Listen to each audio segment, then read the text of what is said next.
The internet has a lot to say about Elliot Page. So since they began their transition in the spotlight, famous roles that you might know them for is X-Men, Hard Candy and Juno. Elliot did come out as a lesbian back in 2016. And I am here today because I am gay.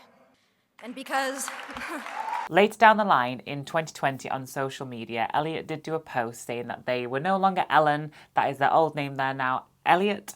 Their new pronouns are he and they, and they were coming out as a trans man. The video has gone viral, like super viral, of Elliot talking to his younger self. My message to my younger self would just be like, you know who you are, and please embrace that.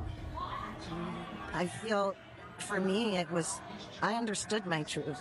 I felt it very strongly, and it was all of these external forces and noises that pushed and pulled and made me sort of lose track of who I was. And so I guess to my younger self, I'd say, that discomfort and that pain you're feeling, that is not yours, that is theirs. I'll be the first to say it. He seems really sad. There's some dark connotations within there because he was talking about how, as he was growing up in the spotlight, I think people were pressuring him to not be his true self. It's really hard to let go of. It's really hard to not see the pain that this person's feeling. And I'm not a psychologist. I don't know him. I don't know what he's going through. I don't know what's going on in his head. I'm going to say that because a lot of the other YouTubers seem to be very much like, this is what's going on. This experiment was not successful. There is no happiness there. There is no joy. There is no embracing of one's inner self actually happening here. I'm questioning if this celebrity is truly trans because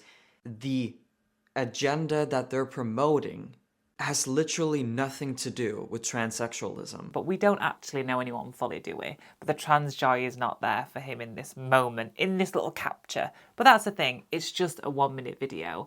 We don't know how he is every second of every day for his life. He could be one of the happiest people in the world. Elliot might be running from Ellen Page, this young girl who was thrust into the spotlight, who wasn't treated great by executives. It could be that he is a genuine trans man and he was very unhappy as Ellen, and all the other stuff surrounding Ellen and what happened to her back then, that might have been awful trauma, but it's not necessarily the catalyst for who he is now.